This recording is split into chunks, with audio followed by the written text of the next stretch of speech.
Hello বন্ধুরা, তোমরা সবাই কেমন আছো? আবারও চলে আসলাম আরেকটা দারুণ স্বাদের পিঠের রেসিপি নিয়ে। আজকেও তোমাদের দেখাবো তেলের পিঠে। বাট আজকের তেলের পিঠে বা মালপোয়া পিঠে একটু অন্যরকম করে বানিয়ে দেখাবো। সুজি আর নারিকেল দিয়ে এই মালপোয়াটা বানিয়ে তোমাদের দেখাবো। তাহলে চলো শুরু করা যাক। এখানে আমি নিয়ে নিলাম মাঝারি সাইজের একটা বাটিতে 1 বাটি সুজি, আর নিয়ে নিলাম একই বাটিতে হাফ বাটির মতো ময়দা, আর নিয়ে নিলাম একই বাটিতে হাফ বাটির মতো ময়দা। তোমরা চাইলে ময়দাটা না দিয়েও বানাতে পারো।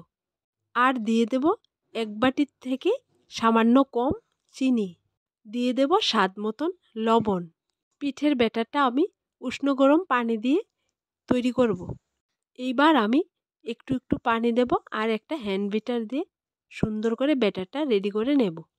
তোমরা যদি নর্মাল পানি দিয়ে তেলের পিঠার ব্যাটারটা তৈরি করো তাহলে কিন্তু পিঠাটা সুন্দর হবে না। এই জন্য খেয়াল রাখতে হবে, যখনই আমরা তেলের পিঠে বা মালপোয়া বানাই উষ্ণ গরম পানি দিয়ে ব্যাটারটা তৈরি করতে হবে। পিঠের ব্যাটারটা পুরোপুরিভাবে রেডি হওয়ার আগে দিয়ে দেব নারকেল কুড়া। এরপর সামান্য পানি দিয়ে হ্যান্ড বিটারটা দিয়ে ভালো করে মিক্সড করে নেব। নারকেল কুড়াটা সব শেষে দেওয়ার কারণ হলো, নারকেল কুড়াটা যদি আমরা আগে দিয়ে দিই তাহলে পিঠেটা খাওয়ার সময় আমাদের দাঁতের নিচে নারকেলের কোনো স্বাদ পাওয়া যাবে না। তাই সব শেষে নারকেল কুড়াটা দিলে পিঠেটা খাওয়ার সময় অন্যরকম একটা স্বাদ পাওয়া যায়। এইভাবে নারকেল কুড়া দিয়ে তোমরা মালপোয়া বা তেলের পিঠে বানিয়ে একবার খেয়ে দেখো, দারুণ স্বাদ লাগে। দেখো বন্ধুরা, পিঠের ব্যাটারটা একদম রেডি হয়ে গেছে। ঠিক এরকম করে সুজির ব্যাটারটা তোমরা তৈরি করে নেবে। এইবার তেলের পিঠাগুলো বানিয়ে নেব। এখানে আমি আগে থেকে চুলোয় একটা প্যানে তেল বসিয়ে রেখেছিলাম। তেলটা গরম হয়ে গেছে। গোল একটা চামচ দিয়ে 1 চামচ ব্যাটার নেব আর তেলের উপর ছেড়ে দেব। এভাবে আমি পিঠেগুলো বানিয়ে নেব।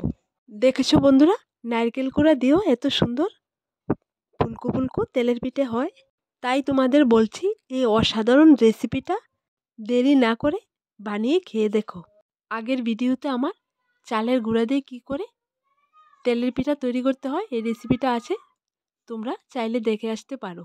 তেলের পিঠে বানানোর ক্ষেত্রে তোমরা যদি হাতা ব্যবহার না করে আমার মতন এরকম বাঁশের কাঠি দিয়ে তেলের পিঠেটা উল্টিয়ে পাল্টিয়ে তৈরি করে নাও, তাহলে দেখবে একদমই তেলের পিঠের মধ্যে তেল জমা থাকবে না।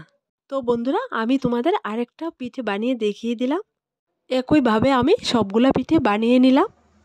দেখো বন্ধুরা, পিঠেগুলা দেখতে কত সুন্দর হয়েছে, খেতেও তেমন স্বাদ, একদম নরম তুলতুলা। একটা পিঠে আমি তোমাদের ভেঙে দেখিয়ে দিলাম। দেখো ভিতরে কতটা সুন্দর হয়েছে। আমার রেসিপিগুলো দেখে তোমাদের যদি ভালো লেগে থাকে তাহলে আমার এই চ্যানেলটাকে লাইক, শেয়ার এবং সাবস্ক্রাইব করে পাশে থাকা বেল বাটনটি অবশ্যই ক্লিক করে রাখবে, যাতে করে আমার দেওয়া নতুন নতুন রেসিপিগুলো সবার প্রথমে তোমাদের কাছে পৌঁছে যায়। রেসিপিটা দেখে কমেন্টে লিখতে ভুলবে না কিন্তু।